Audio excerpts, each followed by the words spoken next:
రజని. ఆ! అక్క. ఆ, క్రీస్తునామంలో జూమ్‌లో చేరొచ్చిన అందరికీ ప్రేమపూర్వక వందనాలు తెలియజేస్తున్నాను. ఇప్పుడు ఒక పాట పాడుకొని దేవుని నామాన్ని స్తుతిస్తాం. నీ దయలో నేనున్నా ఇంతకాలం, నీ కృపలో దాచినావు గతకాలం. నీ దయలో నేనున్నా ఇంతకాలం, నీ కృపలో దాచినావు గతకాలం. నీ దయలేనిదే నేనేమౌదును, నీ దయలేనిదే నేనేమౌదును తెలియదయ్యా. నీ దయలో నేనున్నా ఇంతకాలం, నీ కృపలో దాచినావు గతకాలం. నీ దయలో నేనున్నా ఇంతకాలం, నీ కృపలో దాచినావు గతకాలం.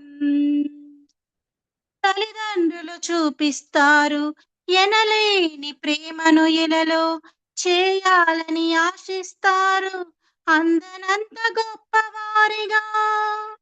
తల్లిదండ్రులు చూపిస్తారు ఎనలేని ప్రేమను ఇలలో, చేయాలని ఆశిస్తారు అందనంత గొప్పవారిగా. నీ దయ ఉంటే వారు కాగలరు అధిపతులుగా, నీ దయ లేకపోతే ఇలలో బ్రతుకుట జరుగునా. నీ సిలువ నీడలోనే నన్ను దాచి ఉంచావని, నా శేష జీవితాన్ని నీతోనే గడపాలని, నీ దయలో నేనున్నా ఇంతకాలం, నీ కృపలో దాచినావు గతకాలం. నీ దయలో నేనున్నా ఇంతకాలం, నీ కృపలో దాచినావు గతకాలం. ఓ నేల రాలిన ప్రాణాన్ని లేపి నన్ను నిలిపావు, అపవాది కోరలకు అంటకుండా దాచావు. నేల రాలిన ప్రాణాన్ని లేపి నన్ను నిలిపావు, అపవాది కోరలకు అంటకుండా దాచావు. నీ రెక్కల నీడలో నాకాశ్రయ దుర్గము, ఏ కీడు నా దరికి రాకుండా నీ కృపను తోడుంచుమా. నీ పాదాల చెంతనే నీ పరవశించాలని, నాయు ఉన్నంత వరకు నీ ప్రేమ పొందాలని, నీ దయలో నేనున్నా ఇంతకాలం, నీ కృపలో దాచినావు గతకాలం. నీ దయలో నేనున్నా ఇంతకాలం, నీ కృపలో దాచినావు గతకాలం. నీ దయలేనిదే నేనేమౌదును, నీ దయలేనిదే నేనేమౌదును తెలియదయ్యా. నీ దయలో నేనున్నా ఇంతకాలం, నీ కృపలో దాచినావు గతకాలం. థ్యాంక్ యూ అండి. అందరికీ నా వందనాలు. వందనాలండి. Thank you Rajani sister. చక్కని స్తుతి పాటని ఆయన్ని వర్ణిస్తూ పాడినందుకు సిస్టర్కి వందనాలు. దేవునికి మహిమ. అవును, ఆయన దయంలో, ఆయన కృపలో ఆయన మనల్ని ఇంతకాలం కాచి కాపాడుతూ ఉన్నారు. ఆయన శిలువ నీడలో దాచి ఉంచారు. మరి నేల రాలిన ప్రాణాన్ని ఆయన లేపిన దేవుడు, మన నేల రాలిన ప్రాణాల్ని ప్రతి ఒక్క వ్యక్తి విశ్వాసి యొక్క అక్కరను ఆయన చూసినవాడు. మరి అపవాది కోరల నుండి అంటకుండా ఆయన మనల్ని కాపాడి ఆయన రెక్కల కింద ఆయన శిలువ చెంత మనల్ని దాచిన దేవుడు. ఆ దేవునికి మహిమ. పాడిన సిస్టర్కి మరొకసారి వందనాలు. ఇప్పుడు వాక్య పఠనంలోనికి వెళ్దాము. మన మధ్య ఉన్న రమా సిస్టర్ మరి దేవుని వాక్యాన్ని పంచుకుంటారు. అందరూ మైక్స్ అన్ని మ్యూట్ లో ఉంచండి. మెసేజ్ అయిన తర్వాత కూడా నేను క్లుప్తంగా సమరీ చెప్పిన తర్వాత, ప్రార్థనలు అయిన తర్వాత మనం ఏమన్నా ఉంటే చెప్పుకుందాము. బట్ అందరూ మ్యూట్ లో ఉండండి. సిస్టర్ రమ, మీరు సిస్టర్ వాక్య ప్రైజ్ లార్డ్ సందేశాన్ని సిస్టర్. ప్రైజ్ ది లార్డ్ అండి. స్టార్ట్ చేయనా సిస్టర్? స్టార్ట్ చేయండి సిస్టర్. ఓకే, చిన్న ప్రార్థన చేస్తాను.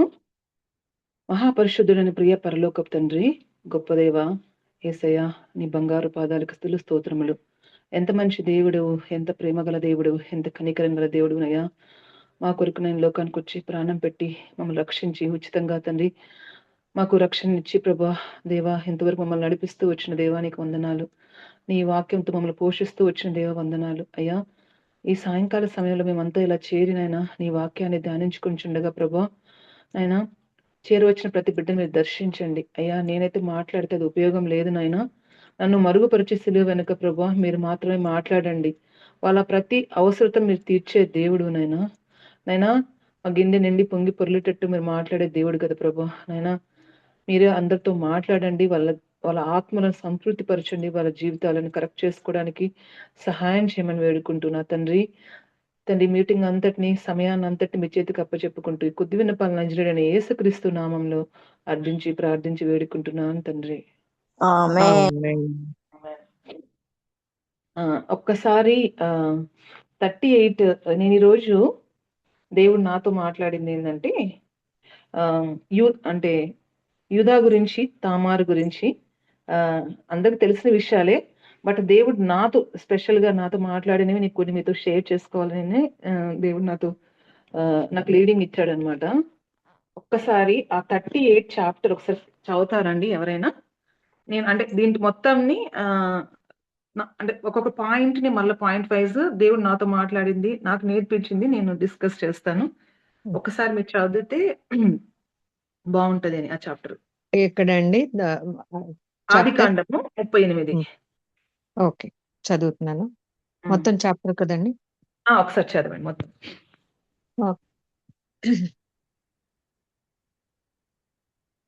ఆ కాలమందు యూదా తన సహోదరులను విడిచి హీరా అను ఒక అదుల్లామీయుని యొద్ద ఉండుటకు వెళ్ళెను. అక్కడ షూయ అను ఒక కనానీయుని కుమార్తెను యూదా చూచి ఆమెను తీసుకుని ఆమెతో పోయెను. ఆమె గర్భవతి అయి కుమారుని కనిగా అతడు వానికి ఏరు అను పేరు పెట్టెను. ఆమె మరలా గర్భవతి అయి కుమారుని కని వానికి ఓనాను అను పేరు పెట్టెను. ఆమె మరలా గర్భవతి అయి కుమారుని కని వానికి షేలా అను పేరు పెట్టెను. ఆమె వీని కనినప్పుడు అతడు కబీజులో నుండెను. యూదా తన జ్యేష్ఠ కుమారుడైన ఏరునకు తామారు అను దానిని పెండ్లి చేసెను. యూదా జ్యేష్ఠ కుమారుడైన ఏరు యెహోవా దృష్టికి చెడ్డవాడు గనుక యెహోవా అతని చంపెను. అప్పుడు యూదా ఓనానుతో, నీ అన్న భార్య యొద్దకు వెళ్ళి మరిది ధర్మము జరిగించి నీ అన్నకు సంతానము కలుగుజేయుమని చెప్పెను. ఓనాను ఆ సంతానము తనది కానేరదని ఎరిగి ఆమెతో పోయినప్పుడు తన అన్నకు సంతానము కలగజేయుకుండునట్లు తన రేతస్సును నేలను విడిచెను. అతడు చేసినది యెహోవా దృష్టికి చెడ్డది గనుక ఆయన అతని కూడా చంపెను. అప్పుడు యూదా ఇతడు కూడా ఇతని అన్నల వలె చనిపోవునేమో అనుకుని, నా కుమారుడైన షేలా పెద్దవాడగు వరకు నీ తండ్రి ఇంట విధవరాలుగా నుండుమని తన కోడలైన తామారుతో చెప్పెను. కాబట్టి తామారు వెళ్లి తన తండ్రి ఇంట నివసించెను. చాలా దినములైన తరువాత షూయ కుమార్తె అయిన యూదా భార్య చనిపోయెను. తరువాత యూదా దుఃఖ నివారణ పొంది అదుల్లామీయుడైన హీరా అను తన స్నేహితునితో తిమ్నాతునకు తన గొర్రెల బొచ్చు కత్తిరించు వారి యొద్దకు వెళ్ళెను. దాని మామ తన గొర్రెల బొచ్చు కత్తిరించుటకు తిమ్నాతునకు వెళ్ళుచున్నాడని తామారునకు తెలుపబడెను. అప్పుడు షేలా పెద్దవాడైనప్పటికిని తాను అతనికి ఇయ్యబడకుండుట చూచి తన వైధవ్య వస్త్రములను తీసివేసి ముసుగు వేసుకుని శరీరమంతయు కప్పుకొని తిమ్నాతునకు పోవు మార్గములోన యూదా ఆమెను చూచి ఆమె తన ముఖము కప్పుకొనినందున వేశ్య అనుకుని ఆ మార్గమున ఆమె దగ్గరకు పోయి ఆమె తన కోడలని తెలియక నీతో పోయేదను రమ్మని చెప్పెను. అందుకామె, నీవు నాతో వచ్చిన ఎడల నాకేమి ఇచ్చెదవని అడిగాను. అందుకతడు, నేను మందలో నుండి మేకపిల్లను పంపెదనని చెప్పినప్పుడు ఆమె, అది పంపు వరకు ఏమైనా కుదువ పెట్టిన ఎడల సరే అని చెప్పెను. అతడు, నేను నీ యొద్ద ఏమి కుదువ పెట్టవలెనని అడిగినప్పుడు ఆమె, నీ ముద్రయు దాని దారమును నీ చేతి కర్రయునని చెప్పెను. అతడు వాటిని ఆమెకిచ్చి ఆమెతో పోయెను. ఆమె అతని వల్ల గర్భవతి ఆయెను. అప్పుడు ఆమె లేచిపోయి తన ముసుగు తీసివేసి తన వైధవ్య వస్త్రములను వేసుకొనెను. తరువాత యూదా ఆ స్త్రీ యొద్ద నుండి ఆ కుదువను పుచ్చుకొనుటకు తన స్నేహితుడగు అదుల్లామీయుని చేత మేకపిల్లను పంపినప్పుడు ఆమె అతనికి కనబడలేదు. కాబట్టి అతడు మార్గమందు ఏనాయీము నొద్ద నుండిన ఆ వేశ్య ఎక్కడనున్నదని ఆ చోటి మనుషులను అడుగగా వారు, ఇక్కడ వేశ్య ఎవతయూ లేదని చెప్పిరి. కాబట్టి అతడు యూదా యొద్దకు తిరిగి వెళ్ళి, ఆమె నాకు కనబడలేదు, మరియు ఆ చోటి మనుష్యులు ఇక్కడికి వేశ్య ఎవతయూ రాలేదని చెప్పిరని అనినప్పుడు యూదా, మనలను అపహాస్యము చేసెదరేమో, ఆమె వాటిని ఉంచుకొననిమ్ము. ఇదిగో నేను ఈ మేకపిల్లను పంపి తిని ఆమె నీకు కనబడలేదు అనెను. రమారమి 3 నెలలైన తరువాత నీ కోడలగు తామారు జారత్వము చేసెను. అంతేకాక ఆమె జారత్వము వలన గర్భవతి అయినదని యూదాకు తెలుపబడెను. అప్పుడు యూదా, ఆమెను బయటికి తీసుకొని రండి, ఆమెను కాల్చివేయవలెనని చెప్పెను. ఆమెను బయటికి తీసుకుని వచ్చినప్పుడు ఆమె తన మామ యొద్దకు ఆ వస్తువులను పంపి, ఇవి ఎవరివో, ఆ మనుష్యుని వలన నేను గర్భవతి నైతిని. ఈ ముద్ర, ఈ దారము, ఈ కర్ర ఎవరివో దయచేసి గుర్తుపట్టమని చెప్పించెను. గుర్తుపట్టి, నేను నా కుమారుడైన షేలాను ఆమెకు ఇయ్యలేదు గనుక ఆమె నాకంటే నీతిమంతురాలని చెప్పి మరి ఎప్పుడునూ ఆమెను కూడలేదు. ఆమె ప్రసవకాలమందు కవలవారు ఆమె గర్భమందుండిరి. ఆమె ప్రసవించినప్పుడు ఒకడు తన చెయ్యి బయటికి చాచెను గనుక మంత్రసాని ఎర్ర నూలు తీసి వాని చేతికి కట్టి, ఇతడు మొదటి బయటికి వచ్చెనని చెప్పెను. అతడు తన చెయ్యి వెనుకకు తీసినప్పుడు అతని సహోదరుడు బయటికి వచ్చెను. అప్పుడామె, నీవేళ భేదించుకుని వచ్చితివనెను. అందుచేత అతనికి పేరేసు అను పేరు పెట్టబడెను. తరువాత తన చేతిని తొగరుగల తన సహోదరుడు బయటికి వచ్చెను. అతనికి జరహు అను పేరు పెట్టబడెను. ఓకే.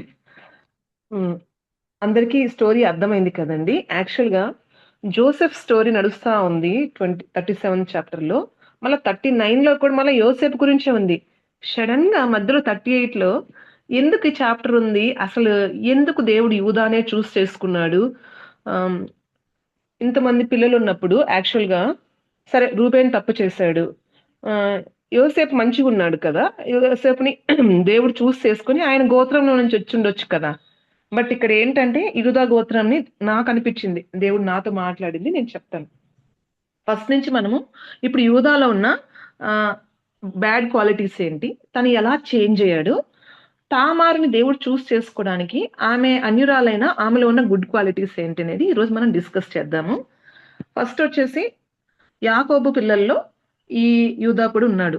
ఫస్ట్ యూదా ఎలా ఉన్నాడు, వాళ్ళ అంటే తనకు నేచర్ ఎలా ఉందంటే, మనకు ముందు స్టోరీ అంతా తెలుసు కదండి, అందరికి తెలుసు కాబట్టి నేను చెప్పలేదు, చదివించలేదు. ఇది మాత్రం ఒకసారి క్లియర్గా చదివించాను.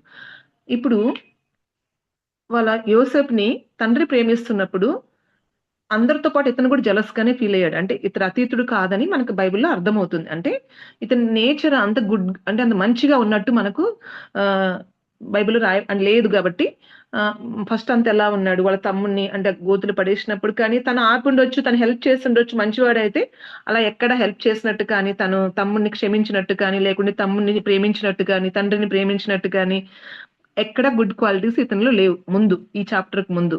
సరే, అది అయిపోయిన తర్వాత మన అబ్రహాము దేవుడిలో మంచిగా ఉన్నాడు, ఆయన విశ్వాసులకు తండ్రి అయినాడు. అబ్రహాం కుమారుడైన ఇస్సాకు చాలా మంచిగా ఉన్నాడు. ఆయన ఎన్ని సంవత్సరాలైనా వెయిట్ చేసి వాళ్ళ తండ్రి పెళ్లి కొడుకు తండ్రి తల్లి లేకుండా కూడా ఒక సర్వెంట్ తీసుకొచ్చిన భార్యను చేసుకున్నాడు. అంటే ఒక అన్యజనులు వద్దని వెళ్ళి వాళ్ళ దగ్గరికి వెళ్ళి తెచ్చుకున్నారు. అలాగే యాకోబు కూడా రాహేలుని లేయాని అంటే ఇక్కడ అన్యులు వద్దని చెప్పి దేవుడిలో వాళ్ళ ముగ్గురు జనరేషన్ బాగున్నారు. ప్లస్ వాళ్ళు ఎవరంటే వాళ్ళ స్త్రీల్ని పెళ్లి చేసుకోలేదు చెప్పాలి అంటే. ఇంకా అబ్రహాం విషయం అంటే పక్కకు పెట్టండి, ఇంకా షారా ఫోర్స్ వల్ల చేసుకున్నాడు, అంటే ఇంటెన్షనల్ గా జరగల అది. సో కానీ ఇక్కడికి వచ్చే లోపల ఇతను ఏం చేస్తున్నాడు, ఆ భక్తి ఎటుపోయిందో లేకపోతే ఆ రూల్స్ రెగ్యులేషన్స్ ఎక్కడికి పోయినాయో క్లియర్ గా వాళ్ళ తాత చెప్పుంటాడు కదా. అంటే ఈవెన్ ఏషా విషయంలో కూడా వాళ్ళని పెళ్లి చేసుకుని వాళ్ళ మదర్ కి ప్రాణం విసిగిపోయిందని ఉంటది వాక్యంలో, అదంతా మనకు తెలుసు కదండి. బట్ ఇతను ఇక్కడ ఏం చేశాడంటే 38 స్టార్టింగ్ లో కనాని ఒక ఆమెను తీసుకొని పెళ్లి చేసుకున్నాడు. ఎందుకు చేసుకున్నాడు? అది దేవుడికి ఇష్టమైన పనా? కాదు. ఆయన అంటే దేవుని క్రమంలో ఉన్నాడా? లేడు. సరే, మొత్తానికి ఒక అన్యురాలను తీసుకొని ప్రశాంతంగా పెళ్లి చేసుకున్నాడు. పెళ్లి చేసుకుంటే 3 పిల్లలు పుట్టారు.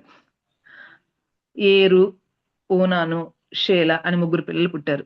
సరే, ఈ 3 పిల్లల్లో ఏం చేశాడు? తను సరిగా లేడు. రెండోది ఏంది, తన పిల్లల్ని ఎంత స్పిరిచువల్ గా పెంచాడో కూడా మనకు అర్థమవుతుంది. 6th చాప్టర్లో 6th వర్స్ లో ఏమని ఉంటదంటే, యెహోవా దృష్టికి 7th వర్స్ లో ఈ పెద్ద కుమారుడు ఎట్టున్నాడంటే యెహోవా దృష్టికి చెడ్డవాడు కనుక. జస్ట్ అక్కడ ఏం చెడ్డ పనులు చేశాడో మనకు తెలీదు, ఇక్కడ ఏం రాయలేదు. దేవుడికే కోపం వచ్చేసిందంట వాళ్ళ కొడుకుల మీద. కోపం వచ్చేసి, మామూలుగా దేవుడికి చాలా సార్లు కోపం వస్తుంటది అంటే వాళ్ళ క్రియలు బట్టి, బట్ అంటే ఇంతగా చంపేసినాడు దేవుడు అనేది ఎక్కడా ఉండదన్నమాట. సో దేవుడికి ఎంత కోపం వచ్చిందో, ఇతను ఏం చేశాడు, దేవుడు చంపేశాడంట. అంటే ఎంత అద్భుతంగా పిల్లల్ని పెంచాడో మనకు అర్థమవుతుంది. సో ఫస్ట్ బాబుని కానీ సెకండ్ బాబు కానీ ఇద్దరు చెడ్డగా అంటే అంత మంచిగా ఉన్నట్టు అక్కడ మనం వాక్యాలు చదువుతాం, మంచిగా లేరు. ఇంకా 3వ అబ్బాయి గురించి అంత క్లియర్ గా రాయబడలేదు, సరే పక్కకు పెట్టేద్దాం.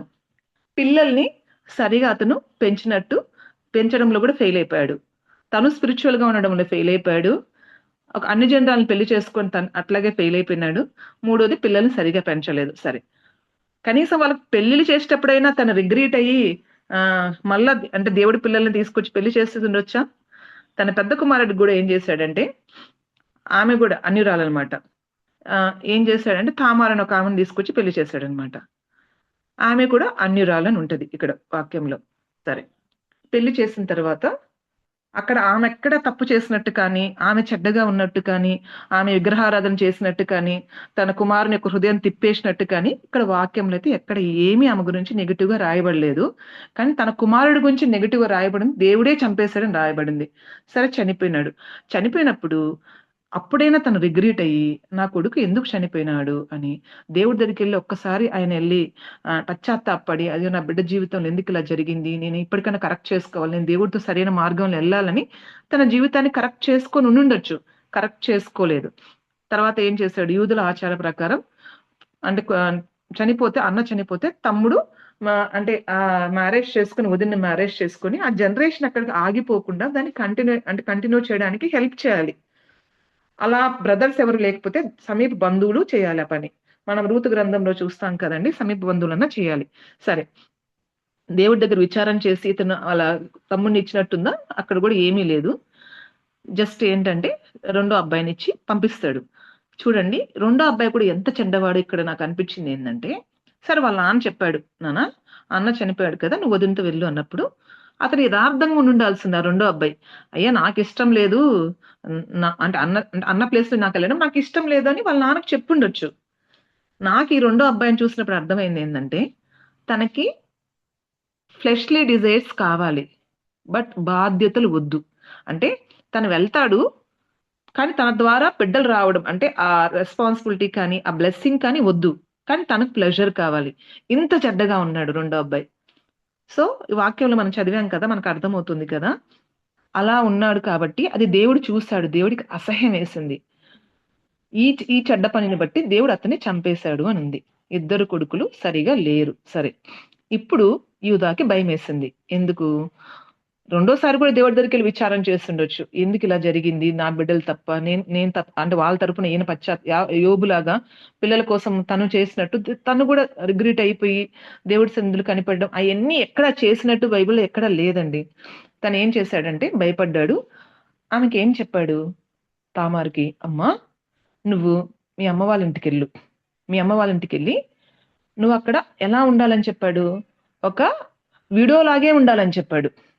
నువ్వు విడోలాగా ఉండు, నా కొడుకు పెద్దోడైతే నేను అప్పుడు అంటే మళ్ళీ అతనికి ఇచ్చి చేస్తాలే అన్నట్టు చెప్పి పంపించేశాడు. ఇతని నిజంగా ఇక్కడ ఎలా బిహేవ్ చేసి ఉండొచ్చు? రూతు వాళ్ళ అత్త ఏం చెప్పింది? అమ్మ నాకు ఇంకా కొడుకులు లేరు, నా కొడుకులు చనిపోయినారు, మీరు వెళ్ళి మీ ఊర్లోకి వెళ్ళి మీ సొంత ఊర్లోకి వెళ్ళి మీకు నచ్చిన వాళ్ళని పెళ్లి చేసుకుని ప్రశాంతంగా బతకండి, మీ రూల్స్ ప్రకారం మీరు మా ప్రాంతం వాళ్ళు కాదు అని ఆమె క్లియర్ గా చెప్పింది. కానీ రూతు చూస్ చేసుకుని వాళ్ళ అత్త వెంట రావడానికి ఇష్టపడింది. ఇక్కడ కూడా ఇతను ఏం చెప్పుండాలా? అమ్మ నాకు భయమేస్తుంది, నా 2 కొడుకులు చచ్చిపోయినారు, 3వ కొడుకు కూడా నీకు ఇస్తే చచ్చిపోతాడని నాకు భయమేస్తుంది. యథార్థంగా మాట్లాడాలి. ఏదైనా యథార్థంగా ఉంటే దేవుడు ఇష్టపడతాడు కదండి. నాకు భయమేస్తుందమ్మా, నువ్వు అంటే మా జాతికి చెందిన ఆమె కాదు, నువ్వు అన్యురాలివి, నువ్వు వెళ్ళిపో, నీకు నచ్చిన వాడిని పెళ్లి చేసుకో, నీకు ఇష్టం వచ్చినట్టు నువ్వు బతుకు, నీకేం రూల్స్ లేవు అని చెప్పి ఆమెకి నా భయాలు ఏంటి, సో నేను అందుకు నా బిడ్డ నీకు ఇవ్వలేను, నీ పాటికి నువ్వు ప్రశాంతంగా మీ తండ్రి ఇంటికి వెళ్ళి నువ్వు ఎవరినైనా పెళ్లి చేసుకుని ప్రశాంతంగా బతుకమ్మా అని చెప్తే అక్కడ నిజంగా బాగుండేది. ఒక మామలాగా, ఒక నిజంగా ఆమెకు న్యాయం చేసిన వాడిలాగా ఉండేవాడు. సరే, కానీ ఆయన ఏం చెప్పాడు? నువ్వు అక్కడికి వెళ్ళాలి, అక్కడికి వెళ్ళు, అక్కడ ఇవ్వడం ఇష్టం లేదు, తనకు 3వ కుమారుణ్ణి ఆమెకి ఇవ్వడం అబద్ధాలు అనమాట. లోపల ఒకటి ఉంది, బయటకు ఒకటి చెప్తున్నాడు. సో ఆమెను మాత్రం విడోలాగే ఉండమన్నాడు. అది తప్పు కదండి. నీకు ఇవ్వడం ఇంటెన్షన్ లేనప్పుడు నువ్వు చెప్పు, యథార్థంగా ఆమె పాటికి ఆమె బతుకుతుంది కదా. ఆమె నీ కొడుకుల్ని ఏమని అడగలేదు కదా. ఆమె ఎక్కడ ఫోర్స్ చేసినట్టు కానీ రిక్వెస్ట్, అంటే ఆమె పాపం చాలా హంబుల్. అంటే ఆమె యొక్క తామార్ గురించి ఆలోచిస్తే నాకు చాలా ఆశ్చర్యమైంది అనమాట. ఆమె క్వాలిటీస్ కొన్ని చూసినప్పుడు. సరే, అయిపోయిన తర్వాత ఆమె వెళ్ళింది. నిజంగా ఆమె ఏం చెప్పుండాలా వాళ్ళ మామతో? అమ్మ నువ్వు ఇలా విడోలాగా ఉండంటే భలేవాడి పోయా, నువ్వు నీ కొడుకు పోయాడు, నీతో నాకేం పని, నేనెవరు అన్యురాలిని, నా పాటికి నేను పోయి ప్రశాంతంగా వాళ్ళ ఇంట్లో ఉండి మాకు నచ్చిన వాళ్ళని పెళ్లి చేసుకొని నేను బతకకుండా నువ్వు చెప్పినట్టు నేను వినాలి ఏంటి అని మొహం మీద చెప్పొచ్చు. రెండోది ఏంది, వాళ్ళ మామ దగ్గర తలకాయ ఊపి ఆమె వెళ్ళంగానే ఆమెకు నచ్చిన వాళ్ళని పెళ్లి చేసుకొని ఆమె ఫ్లెష్లీ డిజైర్స్, శరీర కోరికలను తీర్చుకునే లేడీ అయింటే వెళ్ళిపోయిన తర్వాత హ్యాపీగా ఆమె ఇంకొకరిని పెళ్లి చేసుకోండి. వాళ్ళ మామ చెప్పిన మాట కట్టుబడి ఉండాల్సిన అవసరం ఏంటి ఆమెకి? అన్యురాలు ఆమెకేమైనా ధర్మశాస్త్రం తెలుసా? తెలియదు. ఎందుకు వెయిట్ చేయాలి? ఆమె వెయిట్ చేయాల్సిన అవసరం లేదు. బట్ అక్కడ వాక్యంలో ఏం రాయబడిందంటే ఆమె వాళ్ళ మామ ఏం చెప్పాడో ఆ మాట కట్టుబడి ఆమె ఎవరితో పోకుండా ఆమె ఎదురు చూసింది. ఆ మాట కోసం ఎదురు చూసి ఆమె విడోలాగే బతుకుతుంది. అన్ని తీసేసి అన్ని వదిలేసి ఆమె బతుకుతుంది. సరే, వాళ్ళ చిన్న కొడుకు పెద్దవాడయ్యాడు. ఆమెకు అన్ని తెలుస్తూ ఉంటాయి కదా ఇన్ఫర్మేషన్. పెద్దవాడయ్యాడు. వాళ్ళ మామ మాత్రం మనసులో భయం ఉంది కాబట్టి ఇవ్వట్లేదు. సరే, ఇలా నడుస్తుంది. ఇటుపక్క ఈయన ఇలా బిహేవ్ చేస్తున్నాడు, అక్కడ ఆమె అలా బిహేవ్ చేస్తుంది. ఆమె నీతిగా ఉంది, ఇక్కడ ఈయనేమో అంత తిక్కగా చేస్తున్నాడు. సరే, అయిపోయిన తర్వాత ఆయనకి భార్య చనిపోయింది. ఎవరికి? యూదాకి. అప్పుడైనా మళ్ళీ దేవుడి దగ్గరికి వెళ్ళి కరెక్ట్ చేసుకొని ఉండొచ్చా? జీవితంలో దెబ్బలు పడుతున్నాయి. ఎప్పుడు దేవుడి వైపు టర్న్ అయిన వ్యక్తిలాగా ఈ యూదా లేడు. తన మార్గం తందే, తన ఆలోచనలు తన్నే, తను చేయాలనుకుందే చేస్తున్నాడు. ఎక్కడ దేవుడి దగ్గర విచారం చేసినట్టు కానీ, బాధపడినట్టు కానీ, దేవుడి దగ్గర రిగ్రెట్ అయినట్టు కానీ ఏమీ లేవండి తన జీవితంలో. తన భార్య చనిపోయింది, ఆమె దుఃఖ దినాలు సమాప్తం అయిపోయినాయి. అక్కడ వచ్చి బొచ్చు కత్తిరించే కాలం ఒకటి వచ్చింది. ఆ టైంలో వెళ్తూ ఉన్నాడు. దారిలో ఏం చేసింది తామార్ ఏం చేసిందంటే, వాళ్ళ మామ దారిలో వస్తున్నాడని తెలుసుకొని ఆమె తన విడో బట్టలు తీసేసి మామూలు బట్టలు వేసుకొని ముసుగేసుకొని వచ్చి దారిలో కూర్చున్నప్పుడు ఇతను ఏం చేశాడంటే, ఆమె మరి అంటే అది నాకు కూడా అంటే ఎందుకు ఆయనకు ఆలోచన వచ్చిందో నాకు తెలియదు, కానీ ఆమెతో వెళ్ళాలని తనకు అనిపించింది. ఆమె వేష్య అనుకున్నాడు, ఆమెతో వెళ్ళాలి అనుకున్నాడు. సరే, వెళ్ళాలనుకున్నప్పుడు ఆమె అడిగింది, నాకేమి ఇస్తావు అని అడిగినప్పుడు, నా దగ్గర గొర్రెపిల్లని ఇస్తాను అని చెప్పాడు. సరే, గొర్రెపిల్లని ఇస్తాను అని చెప్పినప్పుడు, లేదు ఆమె నాకు ఇమీడియట్ గా ఇప్పుడు ఏదో ఒకటి కావాలి, తాకట్టుకని ఏదో ఒకటి కావాలన్నప్పుడు కామన్ సెన్స్ ఉండేవాళ్ళు ఎవరైనా, అరే ఎమర్జెన్సీ ఏంటి ఇప్పుడు, పాపం చేయడానికి నాకు ఈయనలో నాకు కనిపిస్తున్న లక్షణాలు ఏంటంటే, కొన్ని నిర్ణయాలు తీసుకోవడానికి చాలా అంటే ఆయన చాలా తొందరపడుతున్నాడు.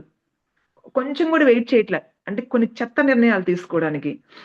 ఇప్పుడు నీ ఉంగరమి అంటే నీ ఐడెంటిటీ ఇచ్చేస్తావు. ఒక వేశ్యకు నీ ఐడెంటిటీ ఎట్టిస్తావు? ఒకవేళ నిజంగా ఆమె వేశ్య అనుకోండి, ఏం చేయాలి? నిజంగా ఆమె దగ్గరికి పోవాలనుకుంటే ఒక రోజు వెయిట్ చేయి, నువ్వు వెళ్ళు, అక్కడ బొచ్చు కత్తిరించి ఆ ఫెస్టివల్ ఏందో చూసుకో, ఎత్తుకోనరా, కావాలంటే గొర్రె నువ్వు, తర్వాత వెళ్ళు.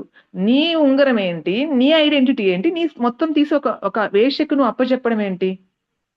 అసలు ఎంత తొందరపాటుతనము, ఎంత ఆలోచన లేని స్వభావము, ఎంత గలిబిలిగా ఉన్నాడో చూడండి యూదా. మొత్తానికి అడిగింది అడిగినట్టే ఒక్క నిమిషం కూడా ఆలోచించకుండా ఇచ్చేశాడు, వెళ్ళిపోయాడు.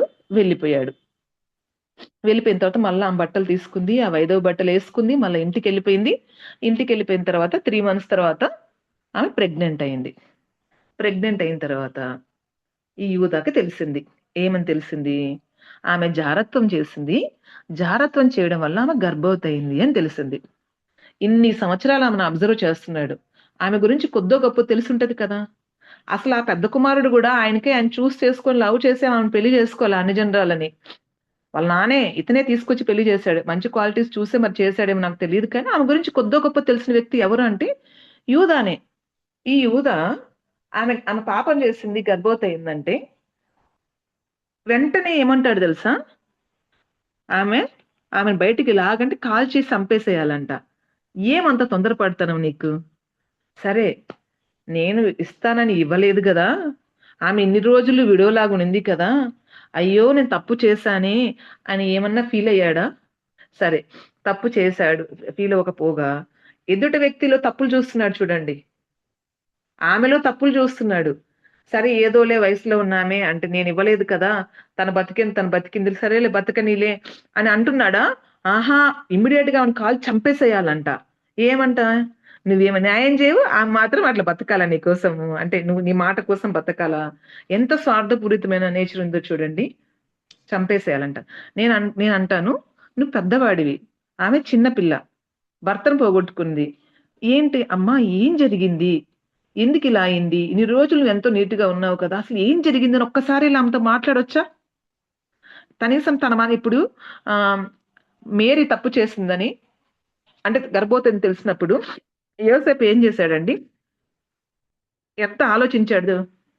నిజంగా యోసేపు కరెక్ట్ గా లేకపోతే దేవుడు మేరీకి యోసేపుని ఇచ్చిండేవాడు కానే కాదు. ఆయన హృదయం ఎంత మంచిదో దేవుడు గమనించాడు కాబట్టి మేరీకి హస్బెండ్ లాగా జోసెఫ్ని దేవుడు ఇచ్చాడు నేను అనుకుంటాను. ఆయన లోపల బాధపడుతున్నాడు. మేరీ ఇలా చేసి ఉండదే, అయినా ఒకవేళ ఏమైనా పొరపాటు అంటే మనిషి కాబట్టి పొరపాటు జరిగి ఉన్న ఆమెను నేను అంటే అందరికి అప్పచెప్పి చంపించకూడదు, అంటే ఆమెకు అవమానపరచకూడదు, తెలియకుండా ఏదో జాగ్రత్తగా అట్లా ఆమెకి ఏం హామ్ జరుపుకుని నేను వదిలేయాలి అని ఎంతగా ఆలోచించాడు జోసెఫ్. చూడండి, చిన్నవాడు, పెళ్లిగాని ఒక పడుచువాడు యోసెఫ్కున్న జ్ఞానము యూదాకు లేకుండా పోయిందా? యూదా ఏమనుకుంటున్నాడు? అయ్యో, ఇలా ఎంత అన్యాయం జరిగిన నా కోడలు ఏదో పాపం బతికింది, లేదో పొరపాటు చేసి ఉంటదిలే అని అనుకోవట్లేదు. ఏకంగా కాల్చి చంపేయాలి, బయటికి లాగి ఈడ్చి కాల్చి చంపాలంట. ఇంత క్రూరంగా, ఇంత కఠినంగా తనకొక న్యాయము వేరే వాళ్ళకి ఒక న్యాయం అన్నట్టు తన బిహేవియర్ ఉందన్నమాట. సరే, పంచాయతీ పెట్టాడు, అలాగే ఆ బిహేవ్ చేయడానికి రెడీ అయిపోయాడు. ఆమె శుభ్రంగా ఏం చేసింది? ఆమె ఆ గుర్తులన్నీ ఇచ్చింది. గుర్తులన్నీ ఇవ్వంగానే బాబుకి ఫీజులు ఎగిరిపోయినాయి. అరే, అది నేనేనా అని. ఇప్పుడు కూడా ఇక్కడే యూదా లైఫ్ ఒక టర్న్ తీసుకుంది. ఇప్పటిదాకా సరైన కొడుకు కాదు, సరైన బ్రదరు కాదు, తర్వాత స్పిరిచువల్ గా లేడు, పిల్లల్ని స్పిరిచువల్ గా పెంచలేదు, పిల్లలకి సరైన వ్యక్తుల నుంచి పెళ్లి చేయలేదు, మాట మీద నిలబడే వ్యక్తి కాదు, పాపం చేయడానికి తొందరపడే వ్యక్తి, వేషతో పోవడానికి తొందర ఉంది, ఇన్ని రకాల బ్యాడ్ క్వాలిటీస్ ఉన్న యూదా ఇప్పుడు లైఫ్ లో ఒక టర్నింగ్ తీసుకున్నాడండి. కవర్ చేస్తుండొచ్చు, మబ్బి పెట్టుండొచ్చు, నాకు కాదులే అని ఉండొచ్చు, చంపేయాలంటే ఆమె చంపేయచ్చు కూడా, కానీ ఎంత యథార్థంగా ఒప్పుకున్నాడంటే ఎస్, అది నేనే. తర్వాత నేను చేయాల్సిన న్యాయము ఆమెకి నేను చెయ్యలేదు, ఆమె నాకంటే నీతిమంతురాలు. ఇక్కడండి దేవుడి హృదయాన్ని యూదా తాకేశాడు. ఆయన యథార్థత, ఆయన ఒప్పుకోలు, ఆయన పశ్చాత్తాపము దేవుడు చూశాడు కాబట్టి యూదాని దేవుడు చేసుకున్నాడు. తరువాత ఇక్కడ బైబిల్లో ఏం రాయబడిందంటే ఆయన మరలా ఎప్పుడు ఆమెను కూడలేదు. ఎంత మంచి అంటే తన తప్పుని రికగ్నైజ్ చేశాడు, తను మళ్ళా జాగ్రత్తగా చూసుకున్నాడు. అంటే తప్పుగా మళ్ళా ఇప్పుడు బిహేవ్ చేయలేదు. మారాడండి యూదా. మారాడు. ఇంతవరకు ఎంత worst గా ఉన్నాడు, మారాడు. దీనికి మారాడనడానికి రుజువు ఎక్కడుంది? తర్వాత కూడా మనకు తెలుసు కదండీ! యోసేపు ఐగుప్తు దేశానికి వెళ్ళినప్పుడు, అక్కడ కరువొచ్చినప్పుడు, అందరూ ఈ బ్రదర్స్ అందరూ వెళ్ళినప్పుడు, అక్కడ టెస్ట్ పెడతాడు. జోసెఫ్ టెస్ట్ పెట్టినప్పుడు, యూదానే అక్కడ స్టాండ్ తీసుకుంటాడు. ఆ తమ్ముడి బదులు నన్ను తీసుకొని మా తమ్ముడిని వదిలేయండి అని. అంటే అక్కడ మారిన వ్యక్తి ప్రూఫ్ మనకు కనిపిస్తుంది. సో యూదా ఇక్కడి నుంచి యూదా లైఫ్ టర్న్ అయింది, మారాడు, యథార్థంగా బతికాడు. కాబట్టి యూదాని దేవుడు యాక్సెప్ట్ చేశాడు. తన పశ్చాత్తాపాన్ని దేవుడు గమనించాడు కాబట్టి యాక్సెప్ట్ చేశాడు. సరే, తర్వాత ఇప్పుడు తామారు గురించి ఆలోచిద్దామండి. తామారు ఒక అన్ని జనురాలు. ఆమె ఎంత మాత్రం యూదురాలు కాదు, లేదంటే ఎంత మాత్రం ఇజ్రాయెలైట్ కాదు. ఆమెకి ధర్మశాస్త్రం తెలియదు. ఆమెకి వీళ్ళ రూల్స్ రెగ్యులేషన్స్ ఏమీ తెలియదు. వాళ్ళ మామ ఒక ఆప్షన్ ఇచ్చాడు, వచ్చారు, పెళ్లి చేశారు. కొద్ది రోజులకే భర్త చెడ్డవాడు, భర్త ఒక మార్గాన్ని కూడా చూపించింది ఏం లేదు. మంచి మార్గాన్ని, మంచితనాన్ని అక్కడ చూపించి ఆమె జీవితం మారింది కూడా ఏమి లేదు. భర్త చెడ్డవాడని దేవుడు వాక్యం రాయబడింది. భర్త చనిపోయినాడు. మరిది చూస్తే అలా ఉన్నాడు. అంటే ఎక్కడ ఆమె చుట్టూ మంచి సర్కమ్స్టెన్సెస్ లేవు. అంటే ఎక్కడ దేవుని ప్రేమ కానీ, దేవుని భక్తి కానీ, దేవుని అంటే వాక్యానుసరమైన జీవితం కానీ ఏదైనా చూసి మారింది అనుకుంటే, అక్కడ ఎవరు అట్లా స్పిరిచువల్ గా బతికినట్టు లేరు. బట్ ఈమె మాత్రము చాలా స్ట్రాంగ్ గా స్పిరిచువల్ ఒక స్టెప్ తీసుకుందండి. నేను అనుకుంటాను తామారు నిజంగానే ఆమెకి ఒక అతన్ని పెళ్లి చేసుకొని నాకు ప్లెజర్ అంటే ఓన్లీ ప్లెజర్ అంటే ఈ శరీరానికి కోరిక తీర్చుకోవాలనుకున్న ఆడ మనిషి అంటే అస్సలు వీళ్ళ కోసం వెయిట్ చేసేదే కాదు. వెళ్ళిపోయి ఇప్పుడు దావీదుకి వాళ్ళ నాన్న ఇచ్చి పెళ్లి చేస్తా అని చెప్పాడు. మేరాబుని మీకాల్ని మేరాబుని ఇస్తానని చెప్పాడు. ఇవ్వకుండా వేరే వాళ్ళకి ఇచ్చి పెళ్లి చేశాడు. మాట మీద నిలబడలా. అలాగే మీకాల్ని కూడా ఇచ్చి పెళ్లి చేశాడు. దావీదు పారిపోయినప్పుడు మళ్ళీ తీసుకెళ్లి వేరే వాళ్ళకి ఇచ్చి పెళ్లి చేశాడు. అలాగే సంసోన్ స్టోరీలో కూడా వాళ్ళ భార్య అనేది అంటే ఇతను వెళ్ళిపోయాడు, అలిగి వెళ్ళిపోయాడు అని చెప్పి వేరే వాళ్ళకి ఇచ్చి పెళ్లి చేశాడు. ఈమె కూడా ఆ కట్టుబడి ఉండాల్సిన అవసరం లేదు. ఆమె వెళ్ళి ఎవరో కొన్ని పెళ్లి చేసుకొని ఆమె డిజైర్స్ ఆమె తీర్చుకొని ఉండొచ్చు. ఆమె బిడ్డను కనడమే ఆమెకి ఇంటెన్షన్ అయితే, లేకపోతే ఆ ప్లెజర్సే ఆమెకి ఇంపార్టెంట్ అనుకొని ఉంటే, ఆమె హ్యాపీగా ఎవడో కొన్ని పెళ్లి చేసుకొని ఉండొచ్చు. పెళ్లి చేసుకోవడం తప్పు కాదు కదా. భర్త చనిపోయినప్పుడు బైబిల్లో ధర్మశాస్త్రం రాయబడింది, హ్యాపీగా అంటే పెళ్లి చేసుకోవచ్చు. బట్ నాకు ఆమెలో హిడెన్ గా నాకు అర్థమైంది ఏంటంటే, ఆమెకి ఏం అర్థమైందో నాకు తెలియదు కానీ దేవుడు ఈ వంశాన్ని చేసుకున్నాడు. ఈ వంశంలో నుంచి ఒక వారసుడు లేకపోతే అంటే యేసుప్రభు వస్తాడని ఆమె హిడెన్ ప్రాఫిట్ ఏమో నాకు తెలీదు, ప్రాఫిటస్ అనుకుంటా. లేకపోతే ఆమె ఎందుకు అంత డిజైర్ ఆమె చూపించింది ఆ ఇంట్లో ఉండే వాళ్ళతోనే తను ఒక బిడ్డను కనాలి అని ఆమె ఎందుకు అంత స్ట్రాంగ్ డెసిషన్ తీసుకుంది? అసలు ఇంకా చెప్పాలంటే ఆమె లైఫ్ ను మొత్తం రిస్క్ చేసింది. పొర్రపాటున వాళ్ళ మామ అక్కడ ముందు స్వభావమే ఆయన కలిగి ఉండి ఒప్పుకోకపోయింటే ఆమెను చంపేసిన రాళ్ళతో కొట్టి చంపి ఉండేవాళ్ళ కాదా? చంపుండేవాళ్ళు. ఆమె ప్రాణాన్ని సైతం లెక్క చేయకుండా ఆమె ఎందుకు వాళ్ళ మామతో లేకపోతే వాళ్ళ కుటుంబంలో ఎవరొకరి ద్వారా ఆమె ఎందుకు బిడ్డను కనాలనుకుంది? బిడ్డను ఒకటే కనాలనుకుందా? తర్వాత కూడా లైఫ్ లీడ్ చేయాలనుకుందా? లేదు, ఆమె బిడ్డను మాత్రమే కనాలనుకునింది. ఒక బిడ్డని ఈ వంశంలో నుంచి నేను ఒక బిడ్డను సంపాదించుకోవాలనుకుంది. నిజంగా ఆమె నాకు ఆ భర్తతో నా లైఫ్ ఉండాలనుకోని ఉంటే తర్వాత వాళ్ళ మామ ఎప్పుడు ఆమెను తాకినట్టు బైబిల్లో లేదు. ఆమె అలా దానికి యాక్సెప్ట్ చేసి ఆమె ఉంది అంటే ఆమె అలా భర్తగా ఒక అతన్ని కోరుకోలేదు. కానీ ఆమె కోరుకుంది ఆ కుటుంబంలో నుంచి నాకు ఒక వారసుడు కావాలి అనుకుంది. ఎందుకు ఊరికే కావాలనుకుంటారండి? ఎవరైనా ఊరికే కావాలని వేసుకుంటారా? ఒక బిడ్డ ఉంటే చాలు నాకు అని ఎవరైనా అనుకుంటారా? ఆ వంశంలో నుంచి ఆడ ఏదో సంథింగ్ ఆమె సెన్స్ చేసింది కాబట్టే ఆమె అంత స్ట్రాంగ్ డెసిషన్ తీసుకుంది. అంత స్ట్రాంగ్ డెసిషన్ తీసుకుంది కాబట్టి ఆమె తప్పు మార్గం ఎంచుకున్న ఆమె హృదయ అంతరంగంలో ఉన్న ఆ డిజైర్ దేవుడు చూశాడు కాబట్టి ఎవరికైనా ఒక్కసారి వెళ్తేనే గర్భవతులు అవుతారండి చెప్పండి, దేవుడు చేయకుండా. సో దేవుడు ఆమెని కనికరించి ఆమె అంటే ఆమె ఇంటెన్షన్ గుడ్, కానీ ఆమె చేసుకున్న మార్గం అఫ్ కోర్స్ రాంగ్ అయి ఉండొచ్చు. కానీ దేవుడు ఆమెను క్షమించి ఆమెను చేసుకున్నాడు. ఇప్పుడు దేవుడు తర్వాత నేను అనుకుంటాను, అవును ఎందుకు రావాలి ఈ జరహు వీళ్ళ ఫ్యామిలీలో నుంచి ఎందుకు యేసుప్రభు రావాలి? మూడో కొడుకు మిగిలిపోయాడు కదా షేలా. అతనికి ఎవరో ఒకరి నుంచి పెళ్లి చేస్తుంటారు కదా తర్వాతైనా.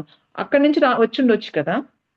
ఈ ఈ రాంగ్ వేలో వెళ్ళిన ఈ ఈ రిలేషన్ లో నుంచి దేవుడు ఎందుకు వచ్చాడు? ఎందుకు చూస్ చేసుకున్నాడు అసలు దేవుడు? ఈ జనరేషన్ ని ఎందుకు చూస్ చేసుకున్నాడు అంటే, ఎందుకు చూస్ చేసుకున్నాడంటే ఆమె హృదయము దేవుడు ఎరిగాడు. ఆమె డిజైర్ ని దేవుడు ఎరిగాడు.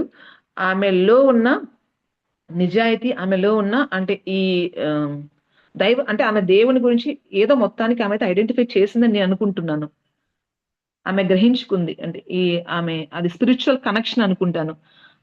ఆ ఫ్యామిలీలో నుంచి దేవుడు అంటే చూస్ చేసుకున్నాడు. ఈ ఫ్యామిలీలో నేను ఒక బిడ్డను కనాలని ఆమె అనుకుంది కాబట్టి ఆమె ఇంత స్ట్రాంగ్ గా నిలబడుకుంది. బిడ్డని కనింది. ఆ బిడ్డలో నుంచి దేవుడు నెక్స్ట్ జనరేషన్ తీసుకొచ్చాడు. ఒక అన్యురాలికి ఎంత ఎంత స్ట్రాంగ్ డిజైర్ ఉందో చూడండి, దేవుడి కోసం నిలబడాలి అని. అంటే దేవుడిని నా జనరేషన్ తీసుకొచ్చుకోవాలి అని. అంటే నీకెలా తెలుసు అంటే, నేనంటాను నాకు అంటే అక్కడ అంతా వాక్యంలో క్లియర్ గా రాయబడలేదు, కానీ ఆమెకు వారసుడు అయితే కావాలని అనుకునింది. కాబట్టి అది దేవుని ఆత్మ ప్రేరేపణ అని అనుకుంటాను. దేవుని ఆత్మ ప్రేరేపణ ద్వారానే ఈమె డిసిషన్ తీసుకుంది నేను అనుకుంటున్నాను. దేవుడు ఎందుకంటే ఆమె యాక్సెప్ట్ చేశాడు కాబట్టి. ఆమె రిజెక్ట్ చేయలేదు, ఆమెను శిక్షించలేదు అంటే దేవుడు యాక్సెప్ట్ చేశాడు కాబట్టి. సో ఈమెలో ఉన్న ఆ ఏమన్నా నీతిమంతురాలని యూదాని ఆమె గురించి సాక్ష్యం ఇచ్చినాడు. దేవుడు కూడా ఆమె గురించి సాక్ష్యం ఇచ్చినాడు కాబట్టి ఆమె వంశంలో, యేసుక్రీస్తు వంశంలో యేసుక్రీస్తుకి ముని అవ్వలాగా ఆమె ఉండిపోయింది. జీవితాన్ని మార్చుకున్న యూదా కూడా దేవుడు చూస్ చేసుకున్నాడు. మన జీవితంలో మనం ఎలాగున్నా దేవుడి వైపు తిరిగి నిజంగా యథార్థంగా మనం మారిన రోజు దేవుడు మనల్ని కూడా యాక్సెప్ట్ చేస్తాడు. యూదానే కాదండి, అప్పటి వరకు చిందర వందరగా ఉంది యూదా జీవితము. కానీ దేవుడి దగ్గరికి అంటే ఆయన యథార్థంగా ఎప్పుడు దేవుడి ఎదుటి యథార్థంగా ఉండడం స్టార్ట్ చేశాడు, ఆ గజిబిజిగా ఉన్న తన జీవితాన్ని దేవుడు ఏం చేశాడు చూసారా? బ్యూటిఫుల్ గా మార్చేశాడు. తన జీవితానికి ఒక పర్పస్ తీసుకొచ్చాడు. అక్కడి నుంచి యేసుప్రభు వచ్చాడు. ఎప్పుడైతే సేమ్ రూతు విషయంలో కూడా గజిబిజిగా ఉన్న తన జీవితాన్ని దేవుడి దగ్గరికి వచ్చినప్పుడు దేవుడు మళ్ళా తిరిగి రీబిల్డ్ చేశాడు. అలాగే దావీదు తప్పు చేసినప్పటికీ అంత చిందర వందర చేసుకున్నాడు. తన జీవితాన్ని తప్పు చేశాడు, కవర్ చేయడానికి ట్రై చేశాడు, అక్కడ చంపించేశాడు, ఏవేవో చేశాడు, అన్ని రకాలు చేయాల్సిన అన్ని చెత్త పనులను చేశాడు. బట్ దేవుడి దగ్గరికి వచ్చి ఎప్పుడైతే ఒప్పుకున్నాడో, క్షమాపణ కోరుకున్నాడో బెర్షెబా విషయంలో, దేవుడు అక్కడే మళ్ళా దేవుడు తన లైఫ్ ని తీసుకొని బ్యూటిఫుల్ గా మార్చి అదే దావీదు కడుపులో నుంచి సొలొమోన్ నుంచి తర్వాత ఎన్ని రాంగ్ జనరేషన్స్ వచ్చినా కూడా దేవుడు దావీదుకి ఇచ్చిన మాట ప్రకారం ఉండకుండా పోలా, ఆ వంశంలో ఉండకుండా పోలేదన్నమాట. అలాగే మన జీవితంలో కూడా మనం పొరపాట్లు చేయాలని కానీ, పొరపాట్లు జరిగినాయని కానీ నేను చెప్పట్లేదు, కానీ ఎలా ఉన్నా మన జీవితం గజిబిజిగా ఉండి రాంగ్ వేస్ లో ఉందేమో, ఈ రోజే ఈ క్షణమే దేవుడి దగ్గరికి వచ్చి యథార్థంగా మనం ఒప్పుకొని నిజంగా పశ్చాత్తాపడితే, ఒకసారి పశ్చాత్తాపడి మళ్ళీ వెళ్ళి తప్పు చేయడం, మళ్ళీ ఒకసారి దేవ క్షమించమని చెప్పడం, మళ్ళీ తప్పు చేయడం, అలాంటి జీవితాన్ని దేవుడు ఎప్పుడు మన హృదయ అంతరంగాలండి దేవుడికి తెలిసేది. మన మాటలు, మన చేష్టలు అవి కాదు. మనుషులందరూ బయట చూస్తారు, కానీ దేవుడు లోపల చూస్తాడు అనమాట. సో మనం గాని మన జీవితాన్ని ఏసైకిస్తే, మన జీవితం ఎంత పాడైపోయినా, కుటుంబం ఎంత అల్లకల్లోలం అయిపోయినా, అసలు ఎంత చెడ్డ పేరున్నా, దేవుడి దగ్గర యథార్థంగా వచ్చినప్పుడు మన జీవితాలను కూడా మార్చి మన కథ మొత్తం మార్చడానికి దేవుడు రెడీగా ఉన్నాడు. అన్ని జనరాలైనా ఆమె దేవుడి కొరకు ఆశపడినప్పుడు, ఇంపాసిబుల్ థింగ్స్ ను కూడా దేవుడి వైపు చూసినప్పుడు దేవుడు పాసిబుల్ చేసి ఆమెని అనేక జన్మలకు తల్లిలాగా దేవుడు చేశాడు. సో మన ఆశ, మన తెగింపు, మన కోరికలు ఏమై ఉన్నాయి? తామారులాగా దేవుడి వైపు ఉన్నాయా, లోకం వైపు ఉన్నాయా? దేవుడి వైపు చూసినప్పుడు ఆమె నష్టపోలేదు. ఆమె చాలా సఫరింగ్ లో గుండా వెళ్ళింది. ఆమె కూడా టెంప్ట్ అయ్యుండొచ్చు, లోకంని చూసి టెంప్ట్ అయ్యుండొచ్చు, తప్పు మార్గం చూస్ చేసుకొని ఉండొచ్చు. బట్ ఆమె తప్పు మార్గాన్ని చూస్ చేసుకోవాలి, వెయిట్ చేసింది, దేవుడి కోసం వెయిట్ చేసింది, దేవుడిలో వెయిట్ చేసింది. ఆమె చాలా దేవుడి కొరకు ఆమె ఆశపడింది. మనం ఎలా ఉన్నాము? ఓన్లీ థింగ్స్ మనం ఇష్టపడి లోకం వైపు వెళ్ళిపోతున్నామా? దేవుళ్ళలో కొంచెం కష్టమైన ఇరుకు మార్గం మనం నిలబడుతున్నామా? ఇరుకు మార్గంలో నిలబడిన తామారు నష్టపోయిందా? నష్టపోలా. ఇరుకు మార్గంలో నిలబడిన మనము కూడా దేవుడు వైపు చూసినప్పుడు, పైన వాటిని మనం వెతికినప్పుడు మనం ఎప్పుడు నష్టపోమండి. కొంచెం టైం పట్టొచ్చు, కొంచెం టైం పట్టొచ్చు. దేవుడి టైం ఎప్పుడు లేట్ కాదు, దేవుడి టైం ఎప్పుడు ఎర్లీగా రాదు. దేవుడి టైం యాప్ట్ గా పర్ఫెక్ట్ గా ఉంటది. ఆ టైంలోనూ దేవుడు మనకి ఏం చేయాలనుకుంటే చేస్తాడు. ఎప్పుడు ఆయనలో వెయిట్ చేస్తున్నప్పుడు. ఆయనలో వెయిట్ చేయకపోతే పొందుకోలేము, నష్టపోతాము. ఆయనలో వెయిట్ చేస్తున్నప్పుడు పొందుకుంటాము. ఎంత గొప్ప స్త్రీలాగో నాకు తామారు అనిపించిందండి. అలాగే కరెక్ట్ చేసుకున్న యూదా, వెయిట్ చేసిన తామారు, దేవుడిలో వెయిట్ చేసిన తామారు, కరెక్ట్ చేసుకున్న యూదా. దేవుడు వాళ్ళిద్దరిని, వాళ్ళ జీవితాలని మార్చేశాడు, మన ముందు ఒక ఎగ్జాంపుల్ లాగా పెట్టాడు. అలాగే ఇంకొక స్త్రీ కూడా ఉందండి. యేసుక్రీస్తు జన్మం అప్పుడు అన్న అనే ఒక స్త్రీ ఉంటది. ఆమె కూడా అసలు ఈమె గురించి కూడా ఆలోచించినప్పుడు చాలా ఆశ్చర్యం వేస్తుంది నాకు. ఏంటంటే ఆమెంట 84 ఇయర్స్ నుంచి విధవరాలంట. మరి పెళ్ళెప్పుడైందో, భర్తతో 7 సంవత్సరాలు ఉంది అని ఉంటదనమాట. తర్వాత ఆమె విధవరాలని ఉంటది. అన్ని సంవత్సరాలు ఆమె విధవరాలుగా ఉంటూ దేవుడి కోసం వెయిట్ చేసింది మందిరంలో. అసలు లోకం వైపు ఆమె అసలు ఆకర్షించబడలేదండి అసలు. లోకం వైపు ఆకర్షించబడలేదు. లోక ఆశల వైపు ఆమె ఆకర్షించబడలేదు. లోకంలో ఉన్న అసలు ఏ మాత్రం ఆమెను కదిలించలేదు. 84 ఇయర్స్ మందిరంలో వెయిట్ చేయడం అంటే అంత చిన్న విషయమా అండి? కాదు. ఏ ప్లెజర్స్ ఆమెకు లేవు. జస్ట్ లిటరల్ గా, అంటే భర్త చనిపోతే ఆమె ఇంకొకరిని పెళ్లి చేసుకోవచ్చు కదా. సరే కొద్ది రోజులు మందిరంలో పనిచేసింది, తర్వాత వదిలేసి అంటే ఇంకెన్ని రోజులు చేస్తాంలే అని వెళ్ళిపోయి వేరే వాళ్ళని పెళ్లి చేసుకోవచ్చు కదా. ఏమీ లేదు, నథింగ్ డూయింగ్. 84 ఇయర్స్ ఆమె ఆ ఎదురు చూపుల్లో దేవుడు ఏం చేశాడు చూసారా అండి? చిన్న యేసు ప్రభుని తీసుకొని వస్తే ఆమె ఐడెంటిఫై చేసేసింది ఈయన రక్షకుడు అని.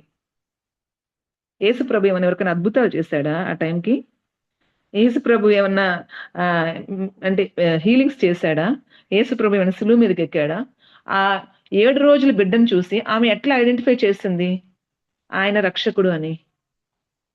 ఎప్పుడైతే మనం దేవుడితో కనెక్ట్ అయి ఉంటామో, దేవుడి థింగ్స్ మనం ఆయన రాజ్యాన్ని, ఆయన నీతిని మనం వెతుకుతున్నప్పుడు ఆటోమేటిక్ గా ఆయన మనకు రివీల్ చేసుకుంటాడు ఆయన ఏంటి అనేది.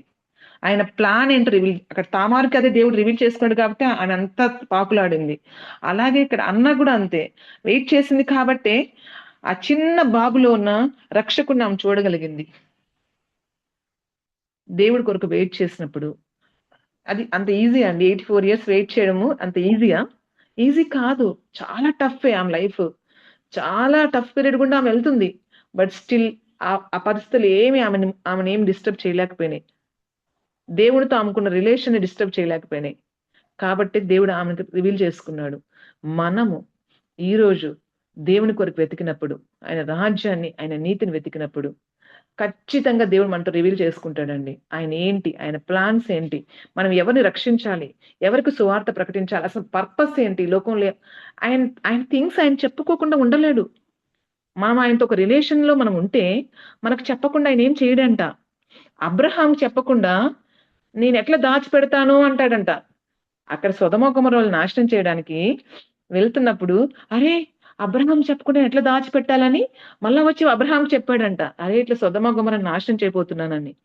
ఈ రోజు మనము, నువ్వు నేను కానీ దేవుడితో అదే రిలేషన్ మెయింటైన్ చేస్తే మనకు చెప్పకుండా దేవుడు ఏమీ చేయడు. ఆయన ప్లాన్స్ ఏంటి, అసలు ఎందుకు మనం భూమి మీద ఉన్నాము, పర్పస్ ఏంటి, స్పిరిచువల్ రంగంలో అన్ని ఓపెన్ అయిపోతాయండి మనకి. స్పిరిచువల్ రంగంలో ఉండేది అన్ని ఓపెన్ అయిపోతాయి. పొందుకోవడానికి కూడా దేవుడు మనకు సహాయం చేస్తాడు. అలా కాకుండా లోకంలో పందులు కదా బుడదలు పొర్లాడినట్టు పొర్లాడితే ఏమీ ఉపయోగం లేదు, నష్టమే. లోకం వైపు చూసామా, లోకంలో ఉన్నామా, లాస్ట్ కి పాపము, దాని యొక్క జీతము మరణము, అంతే. లోకం వైపు పరిగెత్తాము అంటే ఆ విశాల మార్గం వైపు పరిగెత్తామంటే ఎంతో నష్టపోతాము. దేవుని వైపు చూసామా? దేవుని మార్గాలు మనం వెతికామా? ఇరుకు మార్గంలో మనం ఉన్నామా? పర్లేదు, ఓర్చుకో, కొంతకాలం ఓర్చుకో, ఏమీ నష్టం లేదు. ఉన్నదంతా అమ్మేసి ఒక విలువైన ముత్యం కొనుక్కున్నాడంట ఆయన. సో అట్లాగా మన జీవితాన్ని ఫలంగా పెట్టిన దేవుని మనం సంపాదించుకోవాలా. దేవుని కార్యాలు మన జీవితంలో జరగాలి. దేవునితో మనం ఒక రిలేషన్ మెయింటైన్ చేయాలి. దేవుడితో మనం నడవాలి. అబ్రహాం లాగా దేవునితో మన స్నేహితుల్లాగా అవ్వాలి. అలాంటి జీవితం దేవుడు మన నుంచి కోరుకుంటున్నాడు. మనం అలా ఉన్నామా? ఉండకపోతే తప్పేం లేదండి. అందరూ ఎవ్వరు పర్ఫెక్ట్ అని నేను చెప్పట్లేదు. ఇక్కడ ఇద్దరిని మనకు చూపిస్తున్నాడు. రాంగ్ గా ఉన్న వ్యక్తి తప్పిపోయిన కుమారుల్లాగా సరిచేసుకున్న యూదాను దేవుడు చూపిస్తున్నాడు. ఫస్ట్ నుంచి యథార్థంగా ఉన్న తామారును దేవుడు చూపిస్తున్నాడు. ఏదో ఒక రూట్ మొత్తానికి దేవుడితో అయితే కనెక్ట్ అవ్వాలి. ఏదో ఆ రూట్ లో ఉంటే ఇప్పుడే కరెక్ట్ చేసుకోండి. ఈ రూట్ లో ఉండి వెయిట్ చేస్తుంటే ఏంటబ్బా ఈ కష్టాలు అనుకుంటే కొంచెం ఓపికతో వెయిట్ చేయండి. దేవుడు రెడీగా ఉన్నాడు మనల్ని బ్లెస్ చేయడానికి. ఆత్మ వరాలతో, ఆత్మీయమైన థింగ్స్ తోటి మనల్ని బ్లెస్ చేయడానికి ఆయన ఎప్పుడు రెడీగా ఉన్నారు. అలాగే ఈ లోకంలో మనకి ఏం కావాలో అవి కూడా ఖచ్చితంగా దేవుడు మనకు సహాయం చేస్తాడు. దేవుడిని నమ్ముకున్న వాళ్ళు ఎప్పుడూ నష్టపోలేదు. దేవుడు నమ్ముకున్న వాళ్ళు ఎప్పుడూ మోసగించబడలేదు. లోకంలో వాళ్ళు ఎవరైనా మోసం చేయొచ్చు, కానీ దేవుడు ఎప్పుడు మోసం చేయడు. ఆయన నమ్ముకున్న వాళ్ళని ఆయన ఎప్పుడు మోసం చేయడు. నన్ను గనపరచు వాడిని నేను గనపరుస్తానన్నట్టు ఆయన గనపరిచిన వాళ్ళని అందరిని ఆయన గనపరిచాడు. ఎంత స్థితికి దిగజారిపోయినా కూడా తిరిగి ఆయన లేపి నిలబెట్టగలిగాడు. మీ జీవితంలో ఫెయిల్యూర్స్ ఉన్నాయా? ఏం పర్లేదు. అబ్రహాం లింకన్ ఎన్నిసార్లు ఫెయిల్ అయ్యాడండి?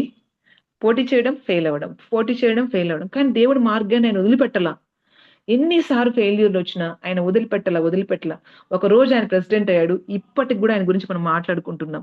ఇన్ని జనరేషన్స్ మారిపోయినా కూడా ఇప్పటికీ మనము అబ్రహాం లింకన్ గురించి మాట్లాడుకుంటున్నాం. ఎందుకో తెలుసా? ఒక ఆత్మీయ విలువలతో అమెరికా దేశాన్ని ఆయన కట్టాడండి. ఆ దైవజనుడు ఆ దేశానికి ప్రెసిడెంట్ గా ఆ దేశాన్ని కట్టాడు. ఎవ్రీడే అంట మార్నింగ్ 4 o'clock లేసి చేతులు ఎత్తి ఆ దేశం గురించి ప్రార్థన చేశాడంట. ఇప్పటికీ ఆ ప్రార్థన దేవుడికి వినపడుతుంది కాబట్టి ఆ దేశం అలా ఉంది. దేవుడి మార్గాలలో కష్టాలు ఉన్నప్పుడు, ఫెయిల్యూర్స్ ఉన్నప్పుడు, దేవుడితో ఉంటూ ఇవి వచ్చినప్పుడు కొంచెం ఓపిక పట్టండి. ఎంత పరీక్షించబడతామో అంత గొప్ప బహుమానం మన కొరకు ఉంది. దేవుళ్ళో ఉన్న వాళ్ళకి, ఆల్రెడీ దేవుళ్ళో సరిగా నడుస్తున్న వాళ్ళకి కష్టకాలం అనుకుంటే దేవుడు గొప్ప బహుమానం ఎత్తిపెట్టాడు. బాధపడాల్సిన అవసరం లేదు, భయపడాల్సిన అవసరం లేదు, కృంగిపోవాల్సిన అవసరం. ఎందుకు ఈ జీవితం? అట్లాంటివన్నీ పక్కకు తోసేసేయండి. దేవుడు నీ కొరకు మంచి బహుమానం ఎత్తిపెట్టాడని ఆలోచించుకోండి. అలాగే రాంగ్ వేలో ఉన్నారా? ఇప్పుడే కరెక్ట్ చేసుకోండి. దేవుడు మీ జీవితాన్ని సరిచేయడానికి, నా జీవితాన్ని సరిచేయడానికి దేవుడు రెడీగా ఉన్నాడు. ఇక్కడ ఇవి దేవుడి ఆపర్చునిటీస్ ఈ చాప్టర్ లో మనం చూస్తున్నాం. సో మీతో దేవుడు మాట్లాడుంటే కరెక్ట్ చేసుకోవాల్సిన ఎవరైనా ఉంటే కరెక్ట్ చేసుకొని దేవుడి సన్నిధిలో ఒప్పుకుందామా?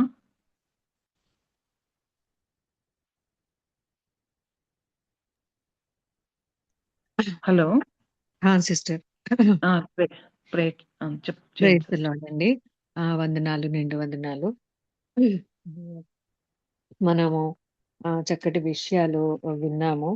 యాక్చువల్‌గా నాకు ఈ విషయం వినాలంటే భయము, నచ్చదు కూడా. మొన్న ఫ్యూ డేస్ బ్యాక్ కూడా మనము తామారు, యూదా గురించి విన్నాము. ఒక మేబీ దిస్ వీకే అనుకుంటాను. అయితే నాకు కొన్ని విషయాలు దేవుడు క్లియర్ చేశాడు. పంచుకున్న సిస్టర్‌కి వందనాలు. అయితే యూదా యొక్క వెలుతులు, తర్వాత ఆయన మార్పు, తామారు ఆమె యొక్క గుడ్ క్వాలిటీస్, యూదాలో బ్యాడ్ క్వాలిటీస్, వారి 38 చాప్టర్ యోసేపు గురించి ముందు వెనకాల ఉండగా మధ్య అధ్యాయంలో దేవుడు ఎందుకు ఇది పెట్టాడు అనేది కూడా తెలియజేశారు. అయితే ఆయన ఒక తండ్రిగా, కుమారునిగా, మరి సోదరుడిగా అన్నిటిలో క్వాలిటీస్‌లో యూదా ఫెయిల్ అయ్యాడు. పిల్లల్ని కూడా స్పిరిచువల్‌గా పెంచలేదు. మరి సోదరుని యోసేపుని మరి గుంటలో త్రోయబడ్డానికి ఆయన నిలిచి చూచినవాడుగా ఉన్నాడు. అయితే తన కోడలి విషయంలో మరి వెళ్లి విధవరాలిగా బతకమని అక్కడ మరి రెండో కుమారుణ్ణి కూడా ఇచ్చాడు. ఆ అబ్బాయి ద్వారా కూడా కలగలేదు. ఇద్దరు కుమారులు మరణించారు. మరి తను అబద్ధం చెబుతున్నాడు, ఇచ్చే ఇంటెన్షన్ లేదనేది ఇక్కడ మనము వింటూ ఉన్నాము. కానీ ఆయన పాపం చేయడానికి త్వరపడుతున్న వాడిగా ఇక్కడ చూస్తున్నాము. దాన్ని సంకోచించకుండా దేవుని భయం లేకుండా ఉంటున్నాడు. తన ఐడెంటిటీని వేశ్యగా పేర్కొనబడిన ఆ సిట్యుయేషన్‌లో తను ఇచ్చివేశాడు. మెనీ ఆఫ్ ద పీపుల్ ఐడెంటిటీని ఇచ్చేస్తారు, కోల్పోతారు. పురుషులేమి, స్త్రీలేమి. తమ ఐడెంటిటీని నిలుపుకోవడం అన్నది ఇంపార్టెంట్ అనేది మరి ఈ యొక్క సందేశంలో మనము సిస్టర్ ద్వారా దేవుని కృపను బట్టి తెలుసుకుంటున్నాము. మరి ఐడెంటిటీని యాకోబు యోసేపు కూడా పోగొట్టుకున్నాడు జ్యేష్ఠత్వాన్ని. ఇచ్చేశాడు. అలాగే ఇక్కడ ఐడెంటిటీని తను పోగొట్టుకున్న వాడిగా మనం చూస్తున్నాము. తప్పు చేసి ఫీల్ అవ్వలేదు. ఆహ్, అయితే ఏం జరిగింది అని కూడా కోడల్ని వివరం అడగలేదు. ఆయన కోడలు గర్భవతిగా ఉందని తెలిసినప్పుడు బయటికి లాగి చంపాలి అని చెప్పేసి ఆయన యోచించాడు. కానీ విషయం తెలుసుకున్న తర్వాత అక్కడ టర్నింగ్ పాయింట్‌ని మనం చూస్తున్నాము. యథార్థంగా ఒప్పుకున్నాడు. ఇంతవరకు తన జీవితంలో ఒక ఎత్తుగా జీవిస్తే, ఆ యొక్క నీతిమంతురాలి యథార్థతను చూసి మనసులో మార్పు తెచ్చుకున్నాడు. ఎంతటి పాషాణమైన వ్యక్తికైనా గాని ఒక టర్నింగ్ పాయింట్ అనేది ఉంటుంది. కానీ తనక్కడ మారినందుకు అది రుజువుగా కనపరుచుకున్నాడు తన తమ్ముని విషయంలో కూడా. యథార్థంగా ఒప్పుకున్నాడు. పశ్చాత్తాపము, ఒప్పుకోలు తనలో మనం యూదాలో ఇప్పుడు పాజిటివ్ పాయింట్స్‌ని, గుడ్ క్వాలిటీస్‌ని మనము తనలో చూస్తున్నాము. అయితే తన తప్పుని రికగ్నైజ్ చేసుకొని మారిన వాడుగా, మరి యోసేపు తన మార్పులోని రుజువును యోసేపు విషయంలో చూపిస్తున్నాడు. తన తమ్ముని బదులు నన్ను ఇక్కడ అట్టే పెట్టుకో అని చెప్పేసి. సో, తన రుజువు కూడా చూపించుకున్నాడు. మరి తన వలె యూదా, రూతు, దావీదు పొరపాటును చేసిన వారిగా ఉన్నారు. వాళ్ళు ఒప్పుకున్నారు గాబట్టి ఆహ్, మళ్ళీ దేవుని యొక్క ఆయన రీతిలో, ఆయన వంశావళిలో వీళ్ళు ఉన్నట్టుగా మనం చూస్తున్నాము. కోరుకున్నారు, ఒప్పుకున్నారు గాబట్టి వాళ్ళని చూస్తున్నామన్నది ఇక్కడ గమనిస్తున్నాము. అయితే దేవునికి స్తోత్రం. తామారు విషయంలో అన్యురాలు. మరి అయినప్పటికీ ఆమెకున్న ఒకే ఒక ఆశ. మరి ఎందుకో ఆ వంశంలో ఆ బిడ్డని కనాలన్న ఆశ. తన పవిత్రతను కాపాడుకుంది. తండ్రి ఇంటికి వెయిట్ చేసింది. మామ మాట మీద ఆనగా ఉండి వెయిట్ చేసింది. తను తన స్పిరిచ్యువల్ వేని ఏదో ప్రభువు దగ్గర రూతు చూసినట్టుగా మరి ఇక్కడ కూడా తను సెన్స్ చేసింది స్పిరిచ్యువల్ బ్లెస్సింగ్స్ కోసం ఏదో. తన ఇంటెన్షన్ గుడ్ కాబట్టి చూజన్ వే రాంగ్ అయినప్పటికీ కూడా తను ఆ యొక్క యేసుక్రీస్తు వంశావళిలో మరి ఉండడానికి, చేర్చబడడానికి, ఒక కుమారుడినివ్వడానికి ఆమె కారకురాలయ్యింది. ఆహ్, తను ఎటు పోలేదు. తన యవ్వనాన్ని కానీ అంతటిని భద్రపరుచుకుంది. ఇక అక్కడైతే ఆ బిడ్డలో నుంచి నెక్స్ట్ జనరేషన్ వచ్చేలాగా కూడా ఆ నిరాలి ద్వారా మనం ఇక్కడ చూడగలుగుతున్నాము. నీతిమంతురాలు, ఆమె దేవుని చేత సాక్ష్యం పొందిందిగా చూస్తున్నాము. యూదా కుమారులైతే సాక్ష్యం లేకపోగా చనిపోయారు. గజిబిజిగున్న ఆమె జీవితం నిలిచింది. ఆహ్, అది చాలా గొప్ప సంగతి. ఎన్ని రాంగ్ జనరేషన్స్ వచ్చినప్పటికీ యేసుక్రీస్తు వంశావళిలో, కానీ ఆ రాంగ్ జనరేషన్‌లో పశ్చాత్తాపం కలిగిన వారి నుండే ప్రభువు మళ్ళీ వాళ్ళని ఎన్నుకున్నారు అనేది మనం కూడా చూస్తున్నాము.